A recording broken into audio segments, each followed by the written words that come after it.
Veg chicken preparation. ఈ విధంగా curry prepare అయింది. ఇప్పుడు మనం దాన్ని సర్వ్ చేసుకోవడమే. చూడటానికి చాలా ఆరోగ్యకరంగా ఉంటుందండి. ఈ ప్యాకెట్ ఈ విధంగా ఉంటుందండి. ప్రోటీజీ హై ప్రోటీన్, డయాబెటిక్ వాళ్ళు కూడా ఇది తినొచ్చు. హై ఇన్ కాల్షియం కూడా ఎక్కువగా ఉంటుందండి. అంతేకాకుండా ఇందులో మనకి కావాల్సిన ప్రోటీన్ ఉంటుందండి. P protein, gram floor, vote floor, corn starch, ఈ విధంగా అన్నీ కూడా ఎలిజిబుల్ వెజిటబుల్స్ అన్నీ ఇందులో ఉంటాయన్నమాట అండి. కాబట్టి ఇది చాలా ఆరోగ్యానికి మంచిది. ఇది వెజ్ ప్రోటీన్ అన్నమాట అండి. ఈ విధంగా ప్రిపేర్ చేద్దాం. దీన్ని ఈ విధంగా టేస్ట్ చేద్దాం. ఈ విధంగా ఉల్లిపాయలు అవి బాగా వేగాలండి. బాగా వేగిన తర్వాత మనం ఈ విధంగా వెజ్ చికెన్ మనం వేడి నీటిలో కొంచెం 5 minutes ఉడకబెట్టి మనం ఇలా పెట్టుకుంటామండి. దాన్ని పిండేసిన తర్వాత ఆ యొక్క వెజ్ చికెన్ మనం ఈ యొక్క దాంట్లో వేయాలండి.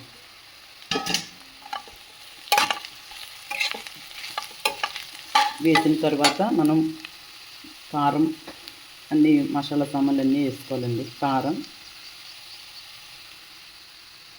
కారం ఒక 3 స్పూన్లు వేద్దామండి.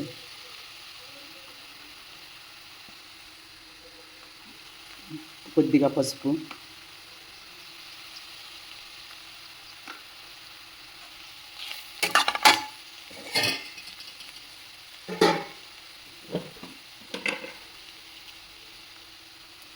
తగినంత ఉప్పు మనం వేద్దాం. వేసి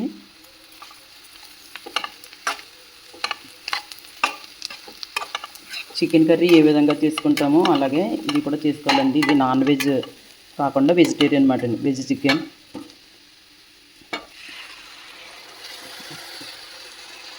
మనకి ఇది ఆర్సిఎం షాపుల్లో దొరుకుతుంటుందండి.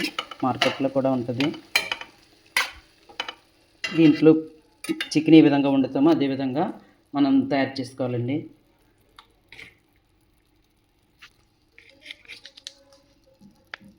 దీంట్లో ఇప్పుడు అల్లం వెల్లుల్లి పేస్ట్ కొద్దిగా వేద్దామండి.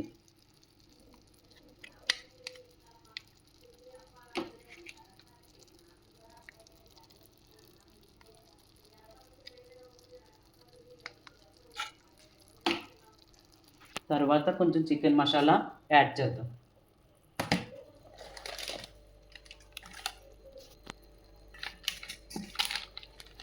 కొద్దిగా 1 స్పూన్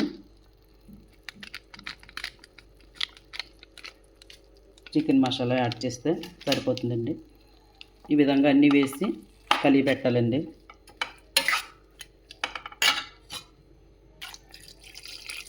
కొద్దిగా వాటర్ వేసుకోవాలి.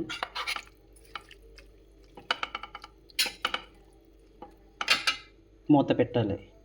కొంచెంసేపు 5 minutes ఉన్న తర్వాత మనం సర్వ్ చేసుకోవాలండి. Thank you very much. ఇది చూడటానికి చాలా టేస్టీగా ఉంటుంది.